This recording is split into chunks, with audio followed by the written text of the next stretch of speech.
Okay, kids, let's talk protection. Psychic protection.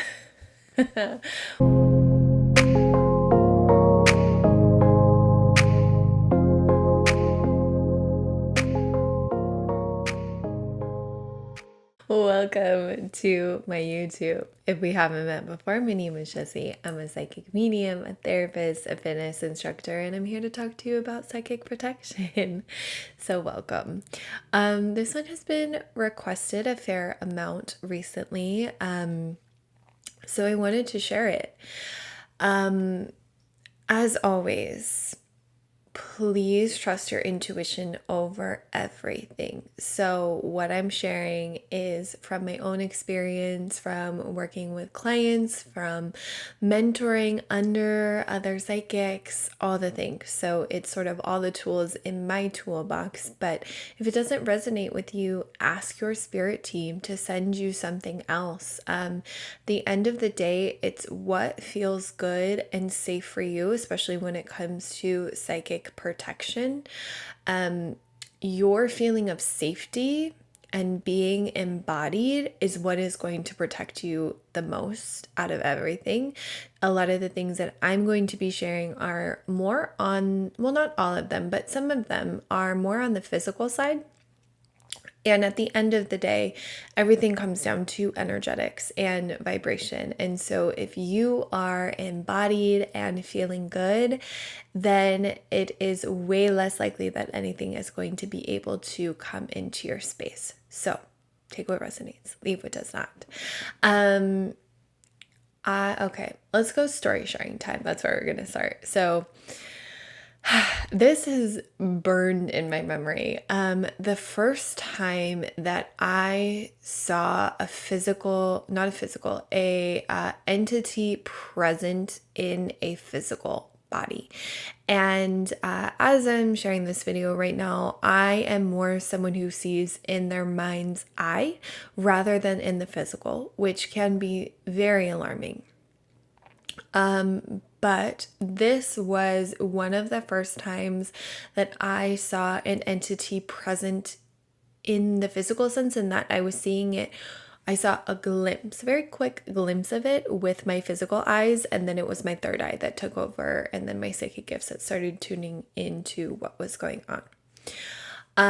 So I was in grad school. I was in my practicum with a practicum client. So for those of you who don't know, before you graduate to become a therapist, you go through a practicum internship where you are seeing clients on a supervised basis. And so I was very fresh into being a therapist. I was very fresh into being a psychic. So it was a little jarring. I was having a session with a client, and I remember again, it was this quick little glimpse where I saw their eyes change, and it was their face shifted for a second. And I remember being like, "Oh, what was that?" And instinctively, my intuition, my guides were like, "That was an entity. That was the entity that was showing itself to you." And so little old human therapist me is like, all right, play it cool. What is going on here? And it took me by surprise because the entity started to try to communicate with me and try and how do I want to say this? Setting boundaries would be a nice way of saying this, but sort of like mark their territory. That's how I want to say it. And would start to kind of try and mess with me. That's what I've noticed a lot about entities is they really try and mess with you, and they are able to sort of like mess with your psyche a little bit. And then when they sort of get in your head, it's really this fine tuning of like coming down into your body, out of your head, trusting that you are protected and that you are guided always. So yeah, that happened, and it messed me up for a little bit. And luckily I had a mentor at the time that was able to grab me back down in and say, the reason why you were able to see this is because they saw what the work that you were doing with this client, and that you were shifting the vibration of this client, the work that you were doing together. I mean, it was really the client that was doing that, but I was holding the space for it. things were shifting vibrationally and energetically, and this entity did not like that, because these sort of lower level entities, and what I will say is there's there's sort of a spectrum of entities, and there's different ways to conceptualize it. I like to think of, I'm always with the Harry Potter references, I like to think of entities as Voldemort before Voldemort had that physical body again, in that they need an energy source, and a physical body is an energy source. We produce a lot of energy with our bodies, and in order to sort of have this energetic food, they will connect to lower vibrations. And sometimes I don't always love using the word lower and higher vibrations, because there's a lot of human judgments around that. But like, let's give ourselves some grace around it. And we all experience low and high vibrations, right? Okay, so when I started to mess with this entity's food source, that's when it became agitated. And my mentor was guiding me into, you're the one who's in a power position here. You're the one who is in physical body. And that is something I want to remind you of when you experience psychic attacks, when you're sort of starting to get messed with. You are in control. And this is what I always tell myself. This is what I always tell my clients, is nothing can be in your physical space without your permission. Yes, sometimes there are stickier energies, and it might take a little bit for that to disintegrate, but you are in power. You are in control. You are always protected, always. So know that. So I'll sort of share with you what my daily practices are. I like to think of it as energetic hygiene. So that way I am much more grounded. My energetic boundaries are strong throughout the day. So that way, if I do encounter something, it's much easier for me to shake it off. So the first thing that I do is meditate. And of course, there is a psychic out here on YouTube telling you to meditate. I know. But every morning I set up my energetic space. So I do that by imagining a white light bubble around me. And also I call in my spirit team and I ask them to help me set up my energetic space. I ask them to clear out any hooks that might be in my energetic space, anything that might have tried to attach itself to me. I ask them to help me clear that out. I get super grounded. I connect back down to the earth through my energy cord, and I release anything that might be stuck through my energy cord, especially, again, those sort of entities, those energetic hooks, whatever it is. So I do that daily. And my intention is to eventually put out a meditation out there so you can start to build your own practice and build off of mine. So that will come. And outside of that, I am constantly clearing out my energy space by calling in bright white light. I like to think of it as washing over me like a waterfall or standing under the shower. And I am clearing the energy out. So I'm doing this after I am consuming social media. So do this after you watch this video. I'm doing it after any sort of interactions, whether it be over the phone, whether it be in person, any sort of interaction where I feel like my energy could be getting clogged up, where there's a potential for some sort of attachment, I am doing it. And what I will say with this is it takes time to sort of build up this practice and notice a difference. With any sort of energetic work, it's about repetition. And it's also about allowing the mind to take a step back. The mind's going to tell you, okay, so you just like imagine bright white light over you and that's how you're going to protect yourself. Yes, but your mind is not used to that. Your mind is used to the physical, tangible aspects of protection, but it's not necessarily used to the energetic side of protection. And when we're working with entities, we are dealing with energy.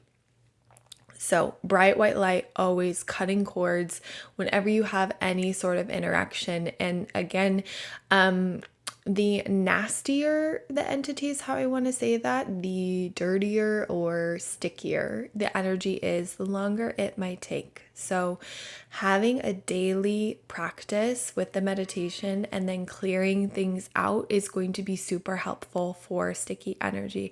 I will also say water is amazing for clearing. So getting in water, taking a shower, doing things like smoke clearing is really great. Yeah, any sort of practice, salt baths are amazing. Getting in nature overall is going to help reground you. So, why I'm sharing these tips and tricks? Oh, I will also say crystals are a great one. I'm currently wearing a protection amulet that someone gifted me. So, jewelry can be super helpful, and there's a lot of tips and tricks out there around that.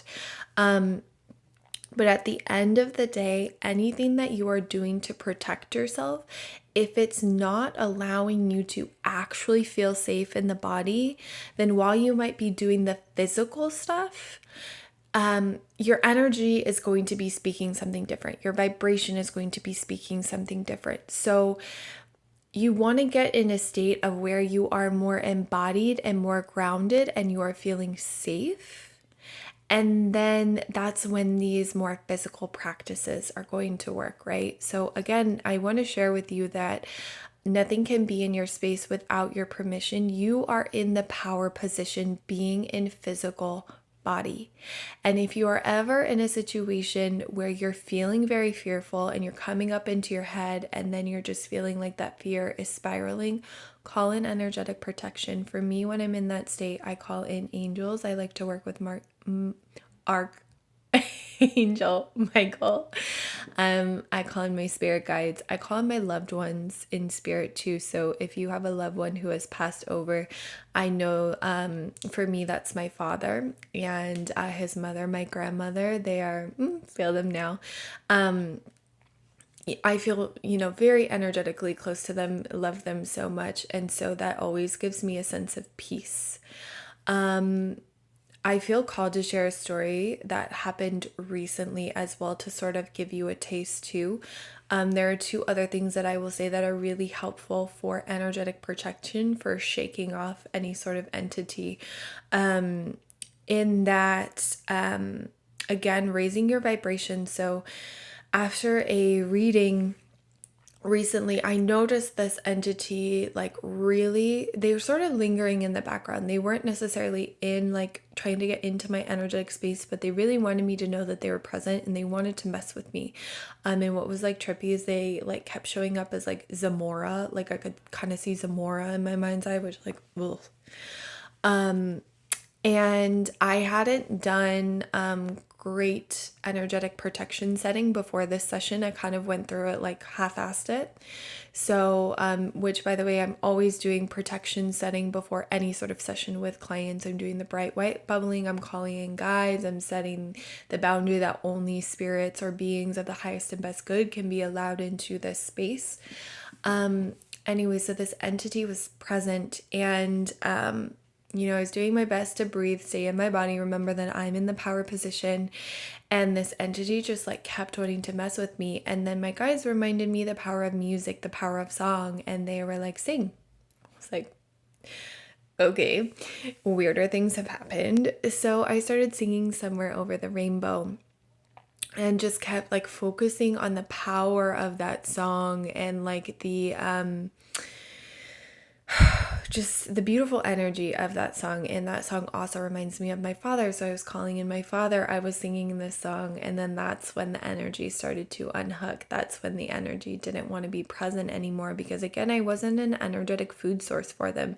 I wasn't in that state of fear. I was in that state of unconditional love. I was in that state of being an eternal soul in a very temporary physical body where I was just tuned into my power.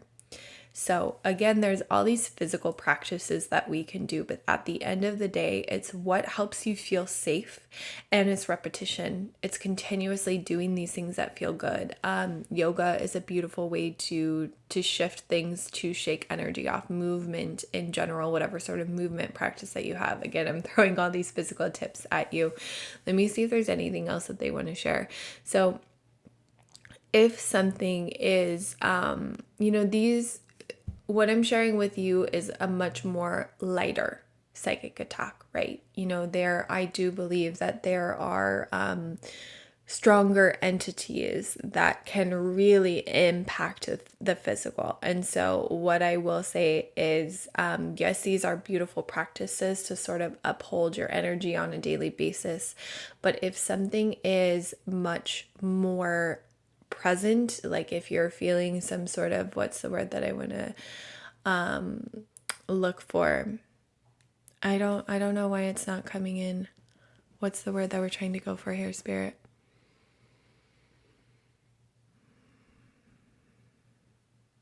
I don't know. I don't know why I can't think of it right now.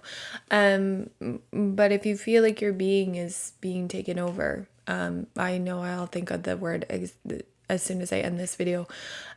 Seek out someone who is specialized in this. I do believe that this happens, but I know that when we do these daily physical practices, when we're really focused on our own healing and taking care of ourselves, tending to our vibration in a way that authentically feels good, then we are less likely to be that energetic source. So I hope that this helps, and I am sending you love.